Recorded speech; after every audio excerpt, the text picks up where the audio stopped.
welcome to you. My name's Dale and this is Dale's Addiction. Welcome to part one of my Q&A. Yes, I am in a different location.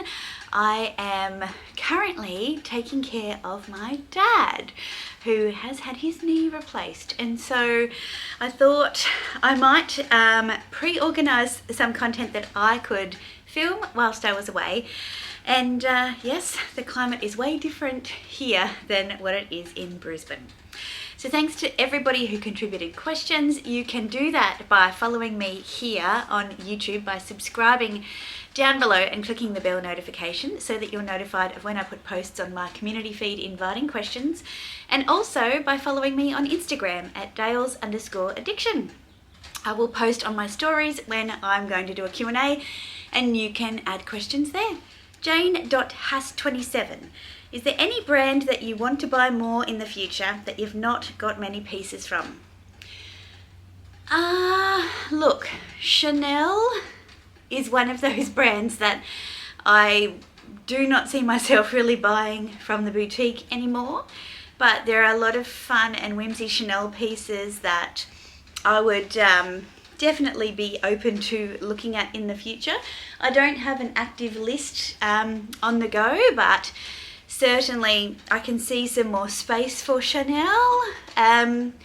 Bulgari is a brand that I have found very hard to find the perfect piece for me because they're either very structured or very formal looking, and I'm looking for something to kind of bridge that gap. So Bulgari is a brand that I can see me buying more from. David YB Kim, hey there.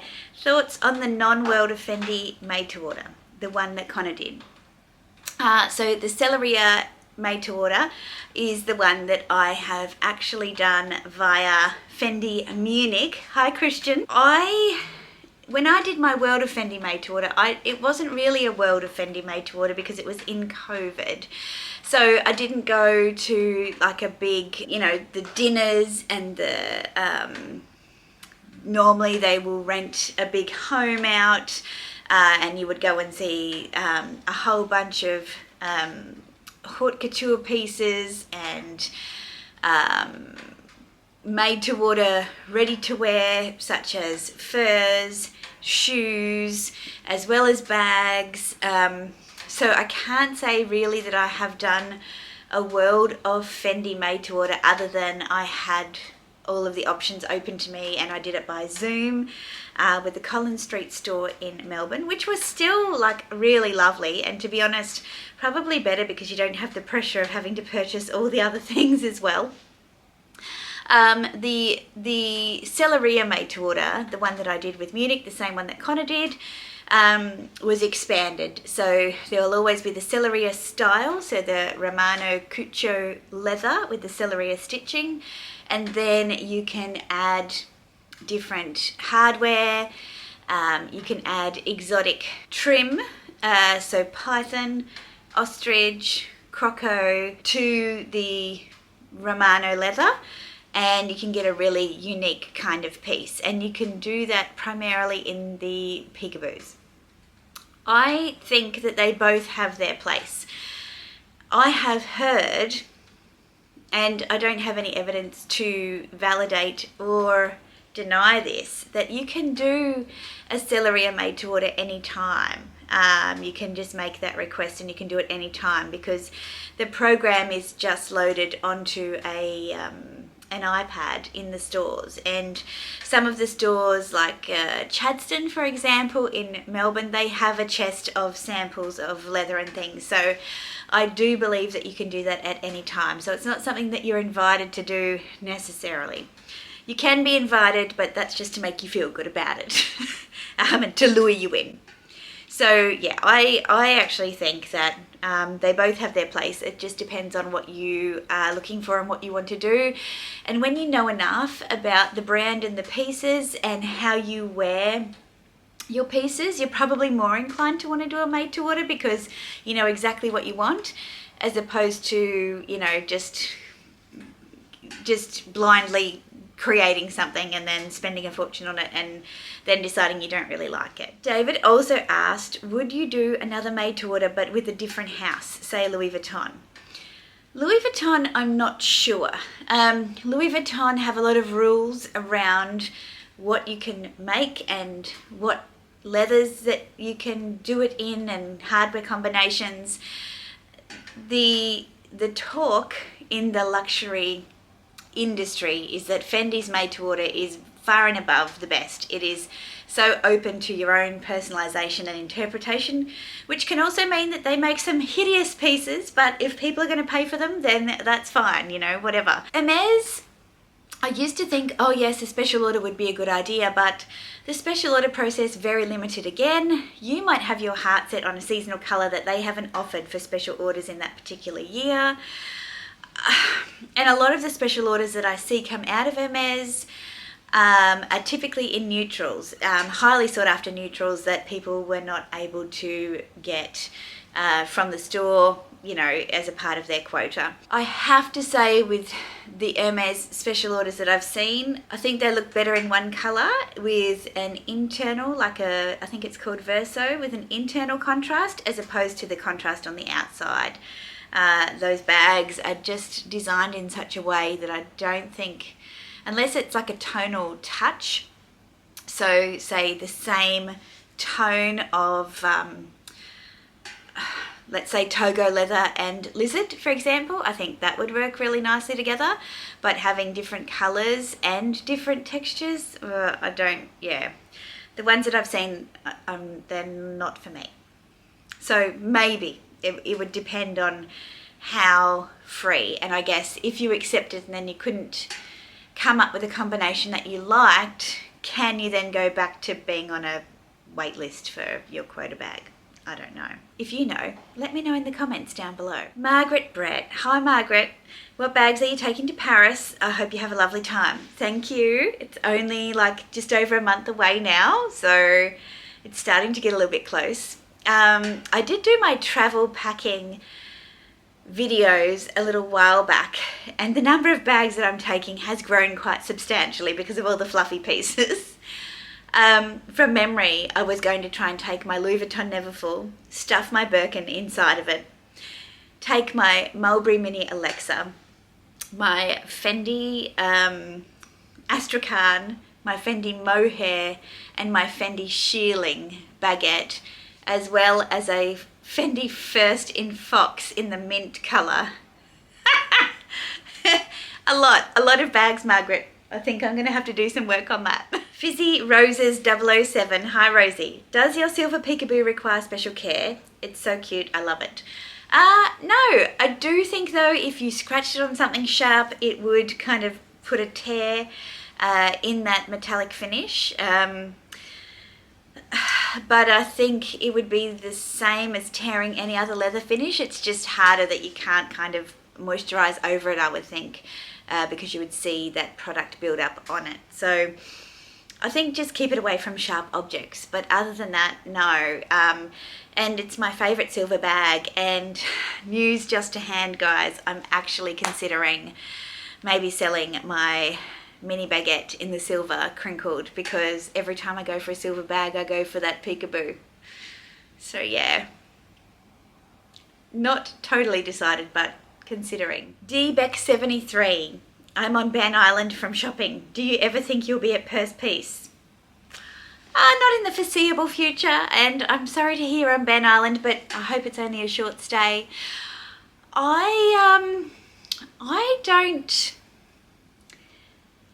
I don't shop to fulfill a collection. And I've talked about this a little bit. I'm not a collector. I just buy things that I like. Nothing kind of forms them into a collection, except if you're going to call it Dale's collection. I don't have a collection of particular colours or styles. I'm drawn to many different things. And I will do my handbag collection video when I do get back home and have access to my bags. But for me, it's why it's hard to make wish lists as well, because I don't set out to find certain things to add to my collection. I just like to discover and stumble upon things that I love, and then, you know, this year I set out on this kind of mindful, intentional shopping and really buying special and fun things and treasures. I'm rarely buying bags for practical purposes these days, and for that reason, I guess it's probably more like collecting art than collecting anything else. Like, you never have a full set. You're never done. You're just, you're constantly taken by surprise. You're taken by something, you react or respond to something, and you want or have the ability to bring it into your home or to enjoy it, or in this case, to carry and wear it, make it part of your personal style. There is no limit. Lizzie C. Hi, Lizzie. Will you make an attempt to visit Gourmand in Paris? Look, if I happen to walk past Gourmand and there happens not to be an insane queue, I might be curious and I might like to go in and have a little look. It's not a brand that I am really fond of. The only piece that I've ever seen that I would go, oh, I would love that in my collection of handbags, artistic handbags, is the trunk. There's a little trunk bag that is really cool. I think I spotted it like about 18 months ago, a year ago, and I'm like, oh, that's so gorgeous. Apparently, I think I asked Connor actually when he went to Paris last year, and he said it was quite expensive, but the prices aren't published, so who knows what it costs now. But yeah, I would go in and ask to see the boxy, trunky looking bag thing and just see what their reaction was. Laura Morales, if you could have a special order from any brand and price is not an issue, which brand and what would it be? Oh, this is hard. For someone who's not an Hermes girly.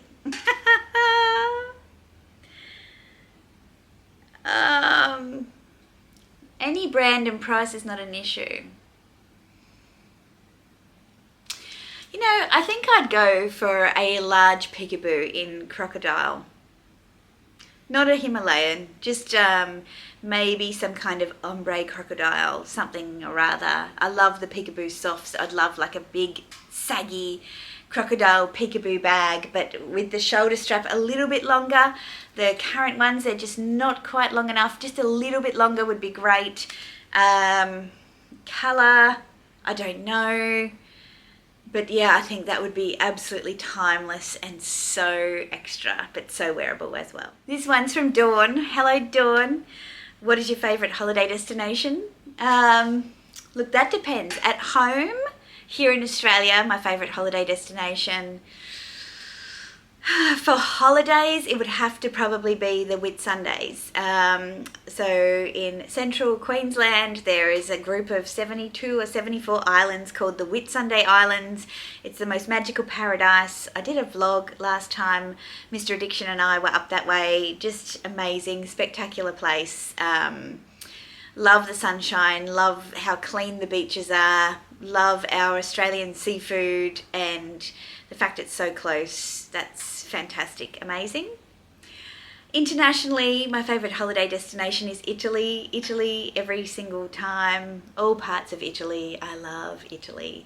Food, scenery, people, fashion, weather, lifestyle, just instant relaxation, learning, indulgence. I love it. What did you and Mr. Addiction do on your first date? I think that our first proper date, we went to a ball. He surprised me late in the afternoon saying that he had tickets to this ball and, could I go? And I'm like, what am I going to wear? Anyway, I pulled something out of the cupboard, I did my hair, and off we went. It was great. We danced and it was beautiful. Liv_4. Hi, Liv.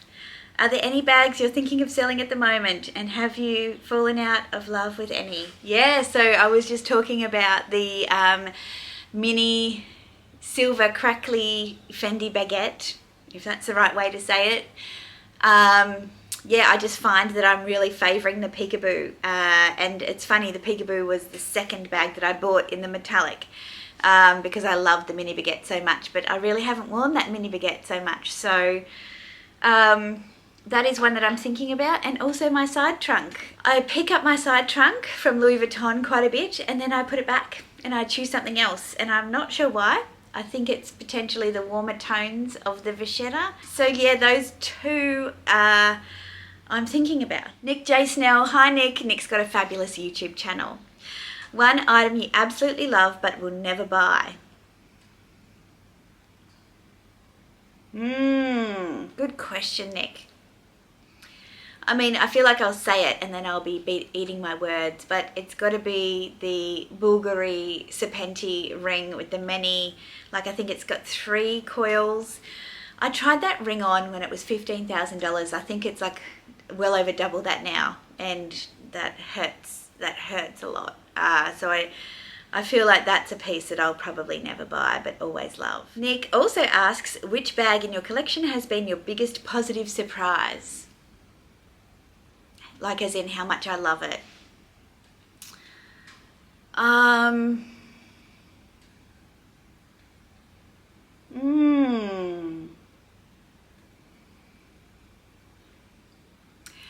Well, it's probably obvious actually.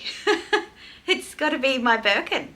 I love that bag, and I don't know if it's the bag itself. I think it's definitely the colour. It's definitely how I got to be in possession of it. And then I think the last thing about it is that it's the Birkin. I think it was just a crazy experience in terms of how that bag came to be mine, how I came to just be in a situation where I was offered it, and, you know, and just that whole turn of events. It's crazy. For those of you who aren't aware, I will link the story of how I got offered my Birkin and the unboxing video in the description box below. But yeah, I think that's definitely the answer to that question, Nick. And his final question, which has been my greatest disappointment? That's hard. I don't have high expectations of my bags. I think any bags that have been disappointments, I have definitely dispatched them from my collection prior to now. Probably the Pochette Métis. I saw it everywhere when I was in Europe back in 2018 must have been. And I'm like, oh, it's so chic, and everyone was talking about it. And I thought I could definitely rock that bag. I could not rock that bag. I felt like it looked like a mailman's satchel. It looked really masculine. It didn't go with any of my clothes. I just felt frumpy when I wore it. I couldn't make it work. I took it on holiday. It didn't work. I couldn't find a way for that bag to work. I was disappointed, and it was meant to be it's everything, the answer to all of our problems bag, and not for me. This one's from Connor. Hi Connor. Connor's also got a YouTube channel. I'll link both Nick and Connor's channels in the description box below. Besides France and Italy, a country in Europe you'd love to visit? Oh, so many. Greece, Croatia, Eastern Europe especially, Germany, Prague. The list goes on. Like one day when I am, more flexible in my availability to holiday, I will think more about that. But if I do that now, I probably never get any work done. Okay, next from Young Carol. Tips on how you rotate bags, transferring contents from one bag to the other. I don't really carry that much. So for me, I just have like a little tray on my dresser, and in that tray, I just unpack everything out of my bag. So typically that will be AirPods, my access card for work, my key pouch, my card holder, some lipsticks, a compact mirror. Did I say AirPods? AirPods, and my charger, which I've got plugged in now. And they just sit in that tray. And then once I've picked my bag for the day, I literally just throw everything inside of the next bag. So that's how I do it. I find that really simple. I don't carry a lot of things with me. And sunglasses. So that probably makes it easy as well. From Debbie. Hi, Debbie. And my very, very sincere condolences for your recent loss. Are you all set for your Parisian getaway? Are we ever all set? I mean, I think I'm as set as I'm going to get, Debbie. But yeah, besides a few little logistical things like telling the driver where I'm staying and pick up and all that kind of stuff, I think I am. I think I'm good. It's getting close now. Katrina, hi Katrina.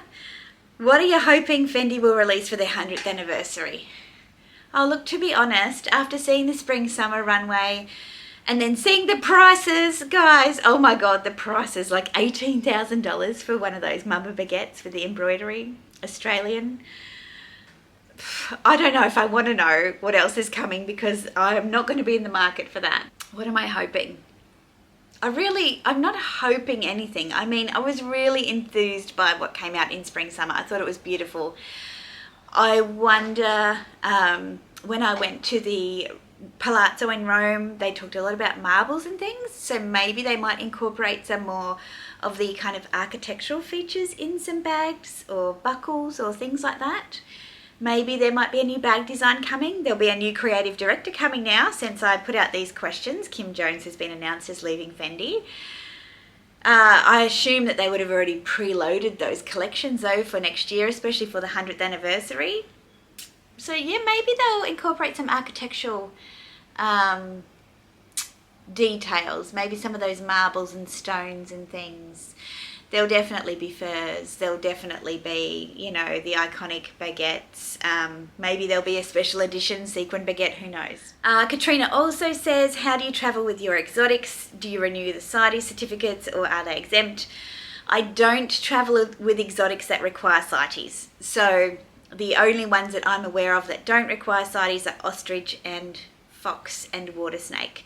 Everything else requires CITES and I don't travel with it because it's just too risky. And based on advice I got from you guys on Instagram last year when I was traveling, it seemed like there were a lot of risks associated if you don't have all of your documentation up to date. Okay, this one is from T42. Will the new puzzle Extra Soft be able to convince or convert you? So from Loewe, maybe. Because Fendi's Soft by the Way bag is really lovely in person too, and I never thought I would like that bag either.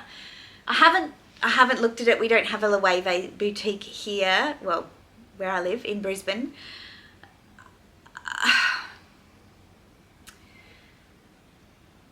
I'm not convinced it will convert me, but I will take a look for you. She also asks, have you ever been to Vienna? If not, any plans to visit? I haven't been to Vienna. I don't have any active plans, but if I get to Europe, definitely I would love to go and have a look. Pers.911, hi Sheila. What are your thoughts on shearling bags and which one would you get if any? The current shearling bag, Sheila?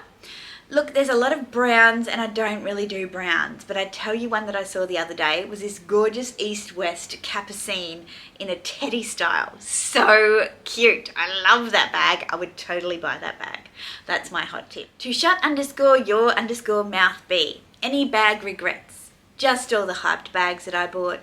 Honestly, the Pochette Matisse I mentioned before, Chanel classic flaps, that didn't work for me, like the reissue, medium-sized classic flaps, small classic flap in pink iridescent, classic My Lady Dior in black and gold, champagne gold hardware, like bags that just aren't me. They're all my regrets. I've never regretted a piece that had bad resale value, nobody liked the colour, because they're all still in my wardrobe. So I do think that I learned that lesson over and over again until it finally stuck. And now I'm definitely a convert of I just buy what I love and I don't care for resale value. I don't care if other people like it. I don't care if it's hyped. In fact, I prefer it's not hyped. I prefer not to have what everybody else has, to be honest. I quite like having a unique approach to what I purchase. It means I don't have the competition. There's not that FOMO aspect and my style is more unique. So I feel more me instead of like I'm trying to be somebody else. And I get that people like the same things. It's more about the production quantity of pieces and the desire and how that desire then increases the prices and the just the absolute rubbish games that you've got to play to get hold of things. For me, I much like having an eye for something a bit different because I don't have to jump through all of those hoops. Vic Roy, part 1. How have you created your success, and do you believe in creating detailed life and career plans, or do you lean into the unexpected and build on what works for you? Well, thank you for perceiving my life as successful. The easiest way for me to describe this is that I am a horizon setter. So I have a vision, not a vision board. I have a vision of what I want my life to be, the things that I can do, the choices I can make, the freedom that I have. And then that kind of underpins every decision that I make. And instead of going in a straight line in a, very fast trajectory, I kind of am like a sailboat sailing into the wind. I know that I'm going to get to that tropical island eventually, but to get there, I'm going to need to tack from point to point as things come up in my life, opportunities present themselves that I wasn't expecting, trials and tribulations occur, and I've got to work out how to get through those and move forward. The end goal is still the same. The end goal is to be content and fulfilled and loved and happy and adventuresome. And I think I just make decisions that point me in that direction, that don't encumber me so much today that I'm putting life on pause today to be able to enjoy it at some unknown time in the future. I have seen too many people at this point in my life that have put off having a life until they retire, till they think they can afford it. And unfortunately, their lives have been cut short, or unexpected things have happened, and they have no backup plan. And that, unfortunately, is life. And I would, for me, I would be really sad that I waited the best part of 60 or 70 years before I started to live. If it means that I live more humbly today, but I live anyway, that's what I want to do. So I know it's not a textbook answer, but it's my approach to life and living. And yeah, so far, so good. Ada Bennett, love your style, that's all. Thank you very much, Ada. I appreciate that. Okay, Vic Roy's back. What are your thoughts on the new Speedy Soft 30? The slouch is very enticing. It's still a Speedy. I just don't like them. It's just not a bag, that Boston bag kind of style. It's just not a bag style I like. Not for me. I do love the slouchiness. I love the slouchy capucine as well. Yeah. When you put things in that though, there's nothing holding it up. It just becomes a big old sack, like a typical Speedy. So, yeah. Still not a Speedy convert. Are you loving any of the new collections dropping? This one's from sass.day. Like Oscar de la Renta, ready to wear. Oh my God, amazing, so beautiful. One day when I'm a princess, I will go back to this collection and just buy it all up. It's just glorious. I love the Fendi Spring Summer. Again, not to buy, but I just really appreciated it. In terms of what's in stores at the moment, fall winter, not so much my time to shop, so not really. Geraldine J. Vance. Hi Geraldine. Things you are most looking forward to in Paris. Geraldine. Well, meeting you, of course. That will be just amazing. I cannot wait to give you the biggest hug and go and enjoy a lovely meal together at a fabulous favourite restaurant of yours in your favourite city. Yeah. And as I've said a million times, just wandering around that great city with no plans and just open eyes and open to experiences, and, wherever my nose, my taste buds and my feet take me, that is where I will go. And sass.day asks, what handbag is next for you? That is a really good question. I think the next handbag for me will be one that I purchase or collect in Paris. So as we know, my Fendi made to order, I should be able to pick up in Paris. And everything else, well, we'll wait and see. Let me know if you'd be interested in a video on my Paris musings. I got so many questions from this Q&A. I still got 2 screenshots of questions from Instagram, plus all of my YouTube questions to go. So it'll probably be a 3-parter. You'll probably be bored of me by then. Hopefully you're listening to it as a podcast or something like that. But I kind of do them every couple of months, so I probably expect to get a couple of big lots of questions. But thank you to everybody who's already asked a question. If I haven't answered your question yet, I will do so. So stay tuned for the next part of this video, where I'll change up the scenery somewhat. But if you've enjoyed it, give me a thumbs up. If you have any comments or things to share about this video, please do so in the comment section down below, and remember to subscribe if you haven't already, so I can see you back for the next one. Until then, ciao.